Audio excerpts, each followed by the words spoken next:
Berlatar pada tahun 1982 di Antartika, cerita diawali dengan memperlihatkan 3 orang peneliti yang menangkap sinyal aneh dari bawah lapisan es, di mana saat mereka berada tepat di atas sinyal tersebut, tiba-tiba saja terjadi gempa yang membuat lapisan es pecah dan mengakibatkan mereka masuk ke dalam lubang.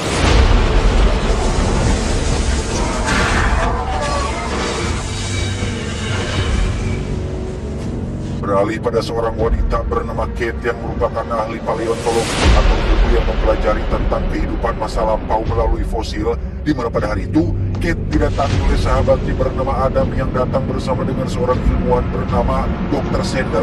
Ini kemudiannya ia mengatakan jika 2 hari yang lalu sahabatnya ahli geologi di benua Antartika menemukan sesuatu di bawah lapisan es yang jika Kate berkenan, Dr. Sander ingin merekrut Kate sebagai salah satu ahli yang akan meneliti sesuatu tersebut.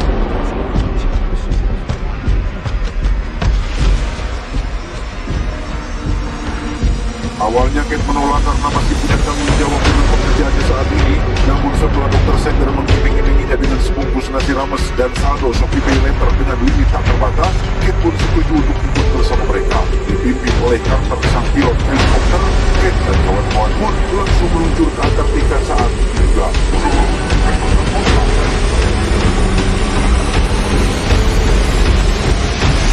Tiba di lokasi, Kate langsung diajak naik ke dalam mobil salju menuju lokasi sesuatu tersebut, bertempat di celah lubang yang kita lihat di awal adegan tadi. Kate dan kawan-kawan pun masuk ke dalam sana dan berkenalan dengan pimpinan ekspedisi bernama Edward yang langsung mengajak mereka untuk melihat sesuatu yang tidak pernah mereka bayangkan sebelumnya.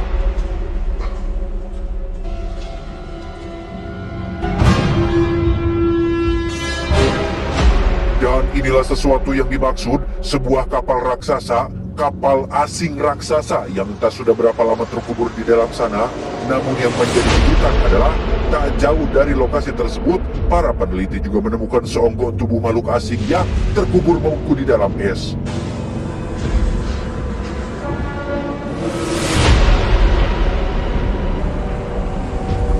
Tak buang waktu, mereka pun langsung memotong dan membawa bongkahan es berisi makhluk asing tersebut bertempat di camp yang menjadi markas utama para peneliti. Kate dan anggota tim lain pun mulai mengukur panjang dan ketebalan es untuk selanjutnya akan dicairkan, di mana Dr. Sander berkata jika ia ingin mengambil sampel terlebih dahulu dengan maksud untuk diteliti muat. Hal itu sempat mendapat pertentangan dari Kate yang berasumsi jika akan sangat berbahaya dan beresiko tinggi sekali meneliti sesuatu yang belum mereka ketahui, apalagi ini makhluk preketek yang bukan berasal dari bumi. Namun Dr. Sander mengabaikan peringatan Kate dan tetap mengambil sampel dari makhluk tersebut.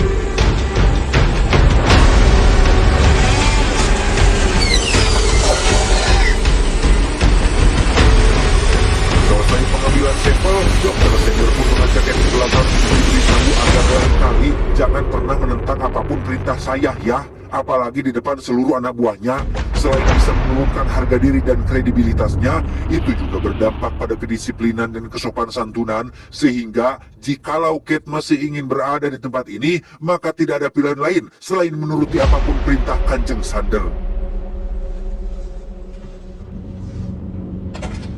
Singkat cerita, malam pun poek. Semua orang terlihat sedang berkumpul di satu ruangan sembari minum khamar, merayakan keberhasilan mereka menemukan sesuatu yang dapat merubah cara pandang semua orang terhadap alam semesta, di mana salah satu anggota bernama Derek yang baru selesai buang air kecil pun iseng memeriksa bongkahan es aliennya, yang tepat saat ia sedang anteng dan fokus memandanginya, tiba-tiba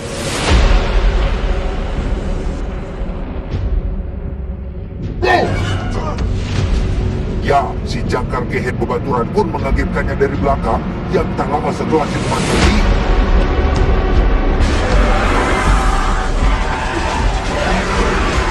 Dengan cepat Derek memberitahu semua orang, sempat dikira bercanda, Dr. Sander dan semua anggota tim pun benar-benar terkejut setelah mengetahui jika makhluk itu masih hidup, dan celakalah mereka semua karena ini bukanlah perkara yang biasa.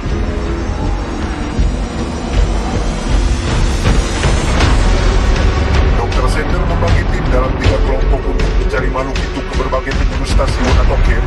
Dikira sedang morobagong atau hewan konvensional lainnya, mereka terlalu polos. Menyadari bahwa makhluk ini tidak sama dengan individu yang pernah mereka temui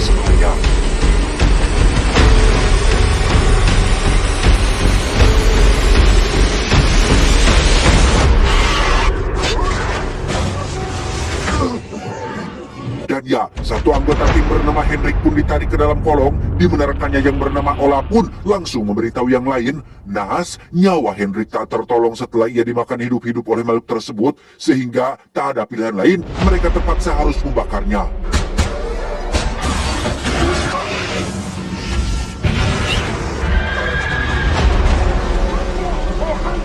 Setelah ketegangan selesai, Olaf yang sempat terkena muncratan darah makhluk itu pun mengalami syok dan langsung mendapat pemeriksaan.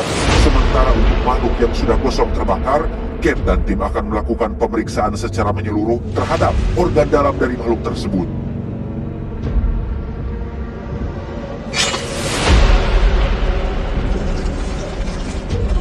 Dan alangkah terkejutnya mereka semua saat menemukan tubuh Hendrik masih utuh, benar-benar utuh dan tampak masih baru. Dr. Sender pun berteori bahwa makhluk itu mungkin telah menyerap seluruh cairan tubuhnya, sampai ketika Cat menemukan logam penyangga tulang patah pada lengan Hendrik, disitulah pertanyaan lain muncul.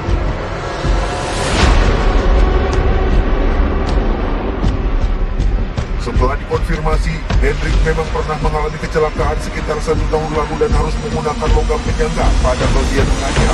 Namun yang aneh adalah, bagaimana logam itu bisa terlepas sementara lengan Hendrik masih utuh? Mungkinkah logam itu keluar dengan sendirinya tanpa merusak jaringan kulit lengannya? Nah loh, bagaimana ini bisa terjadi, guys?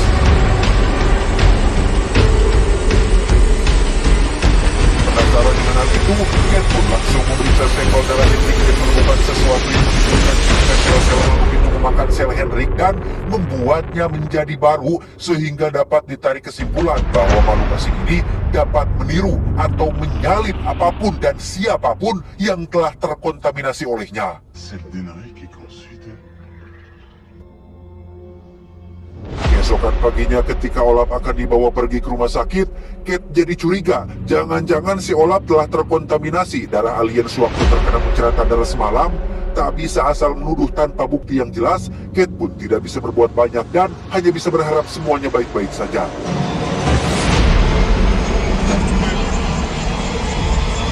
Tepat saat Olaf sudah naik ke dalam helikopter, Cat terlihat sedang cuci muka di toilet umum dan menemukan 4 buah logam kecil penambal gigi bolong, sehingga ia dengan cepat lari keluar dan mencoba memperingatkan Carter, tetapi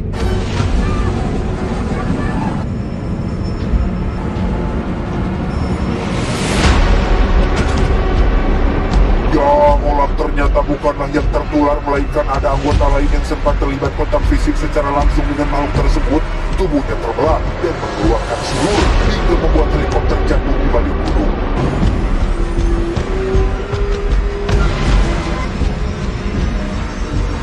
Tanpa mengetahui apa yang terjadi, Sender mengajak semua orang untuk pergi meninggalkan camp ini. Di Cat langsung nyerempeng memberitahu agar jangan ada satu orang pun yang pergi, karena bisa jadi salah satu dari mereka adalah makhluk alien yang sudah mereplikasi.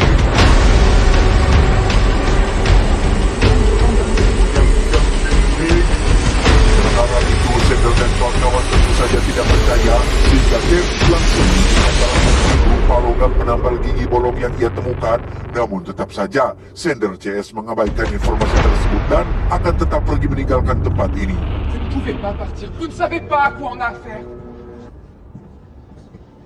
Sesaat setelah semua orang pergi berkemas, satu peneliti bernama Yuli pun mengungkapkan kecurigaannya pada salah seorang anggota yang menunjukkan gerak-gerik tidak biasa. Untuk memastikan mereka tidak pergi, Cat dan Yuli pun pergi ke satu ruangan tempat di mana kunci kendaraannya disimpan, yang ketika Cat sedang mengambil kunci tersebut, tiba-tiba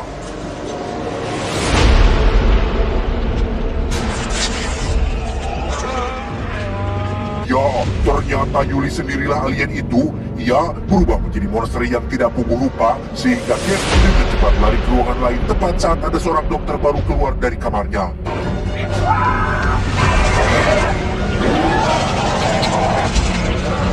Saat si alien sedang menyerap cairan tubuh si dokter, muncullah Lars yang datang dengan senjata penyembur apinya. Tanpa ragu, ia langsung melepaskan apinya sehingga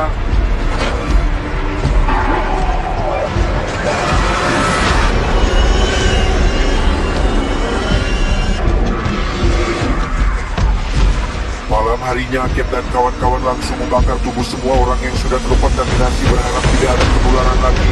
Di mana pada saat yang sama, Sander Chase pun menatap bebarengan ke arah Kate dan akhirnya percaya pada apa yang dikatakannya.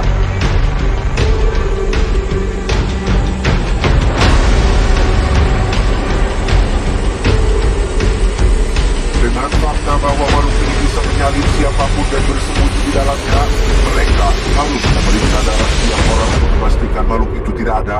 Selain itu, tidak ada yang boleh pergi dari camp ini sampai semuanya aman. Bahkan untuk jaga-jaga, Kate dan Lars akan menonaktifkan semua kendaraan yang ada di tempat ini. Y a pas d'autres engins? Selesai menonaktifkan semua kendaraan, Kate pun digupayan oleh Lars yang memintanya untuk datang. Ternyata, Lars ingin memberitahu Kate tentang simpanan granat yang ada di camp ini. Barangkali itu akan berguna di kemudian hari.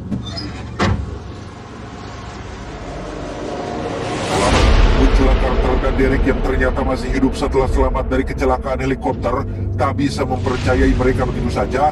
Carter dan Derek pun dibawa ke dalam gudang dan diminta untuk tetap di sana sampai pemeriksaan darah selesai dilakukan.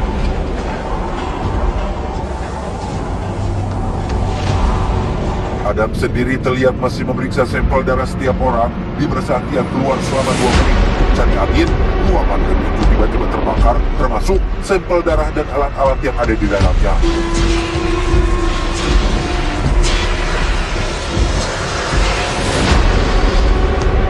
Dengan fakta bahwa tak ada cara lain untuk mengetahui siapa impostor di antara mereka semua, Kate pun teringat dengan benda logam yang tidak bisa ditiru oleh makhluk tersebut, sehingga Kate menyuruh semua orang berkumpul untuk menguji coba metode ini.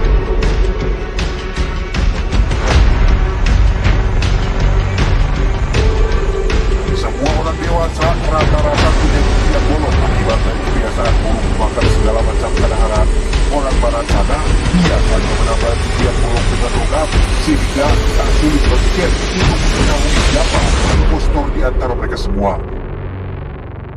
Regardez. Bon. Dari pemeriksaan ini, ada 4 orang yang terbukti masih manusia atau aman, yaitu Peder, Jonas, Lars, dan Kate sendiri. Sisanya seperti Dr. Sander, Edward, Adam, dan Colin mengaku memakai tambalan gigi dari bahan porselin, sehingga masih jadi pertanyaan apakah mereka aman atau sudah tertular.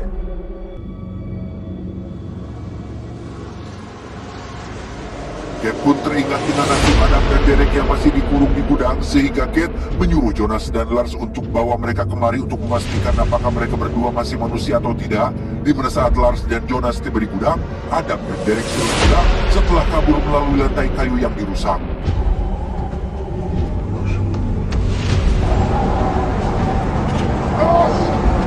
Dan ya, Lars tiba-tiba ditarik ke suatu kedalam kegelapan. Entah bagaimana nasibnya, Jonas langsung kembali ke camp untuk memberitahu apa yang sudah dilihatnya dan...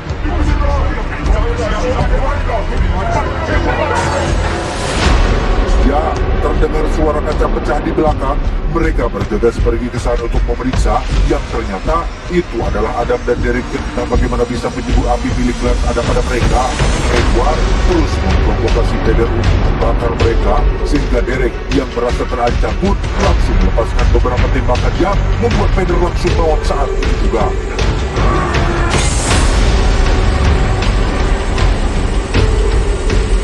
Akibat tembakan itu, tangan gas menyebut api bocor yang menimbulkan ledakan hingga membuat Edward terpecah dan tak sadarkan diri. Bertempat di ruang biliar, Colin dan Jonas pun memboyong Edward yang masih tak sadarkan diri sampai akhirnya...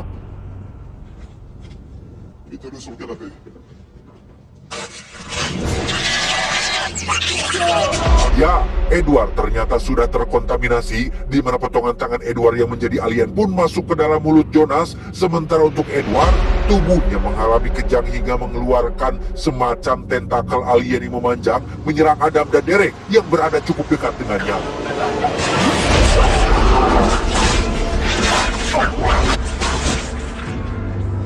Tak hanya itu saja, si alien itu pun merusak tubuh Adam dan berubah menjadi bentuk yang sangat mengerikan dan berhasil melarikan diri dari ruangan tersebut.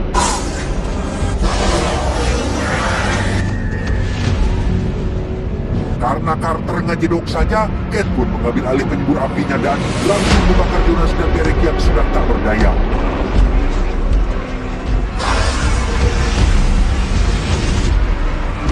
Tersisa Kate dan Carter termasuk Dr. Sander yang bersembunyi di ruangan lain. Alih-alih menghindari ancaman, Dr. Sander justru didatangi oleh si alien sehingga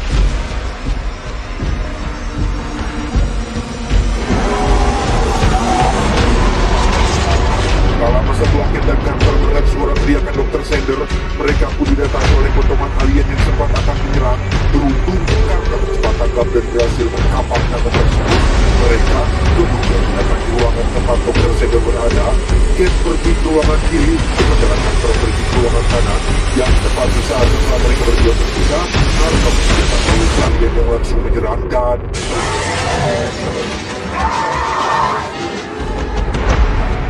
Carter pun langsung lari ke ruangan lain dan bersembunyi di dalam sana. Bermodalkan pisau dapur yang entah tajam atau tidak, Carter hanya bisa ngehep-hep diam di balik rak lemari sampai akhirnya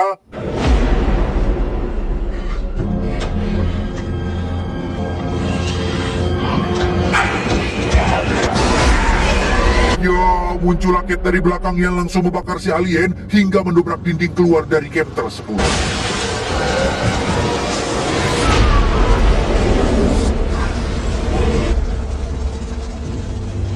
Tak lama, muncullah Dr. Sander yang mengendarai mobil salju menuju lokasi pesawat alien di mana Kate dan Carter langsung melakukan pengejaran saat itu juga.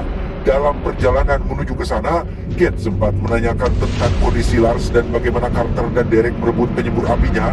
Carter yang memakai anting emas di telinga sebelah kiri pun mengaku tidak membunuhnya, hanya membuatnya pingsan saja dan menyekapnya di dalam gudang.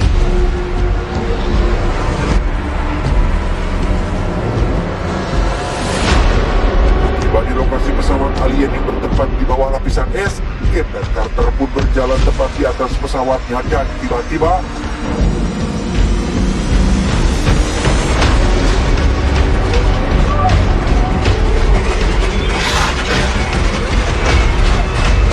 ya, pesawat itu pun menyalai membuat Kate jatuh ke dalamnya.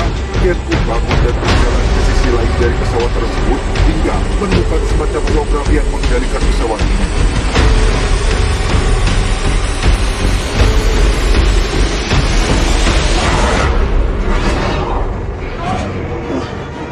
Dan ya, alien Sander pun tiba-tiba muncul dari belakang dan mengejar Kate sampai ke dalam lubang. Granat yang ia bawa pun terjatuh dan tak bisa digapai. Di mana saat si alien sudah capek roroesan, Kate dengan cepat mengambil granat tersebut, tetapi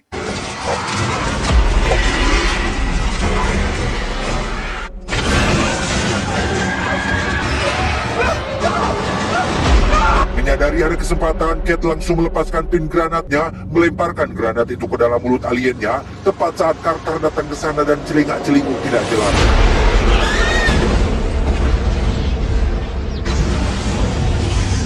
Sesampainya di luar, Carter mengajak Kate untuk pergi ke camp lain yang jaraknya tidak terlalu jauh dari tempat mereka saat ini. Namun saat sudah berada di dalam mobil, Kate langsung menunjukkan raut wajah kekecewaan tatkala melihat anting yang biasa Carter pakai kini sudah tidak ada. Itu artinya sosok Carter yang kita lihat saat ini adalah si alien yang sudah mereplikanya, hingga Kate pun langsung membakarnya saat itu juga.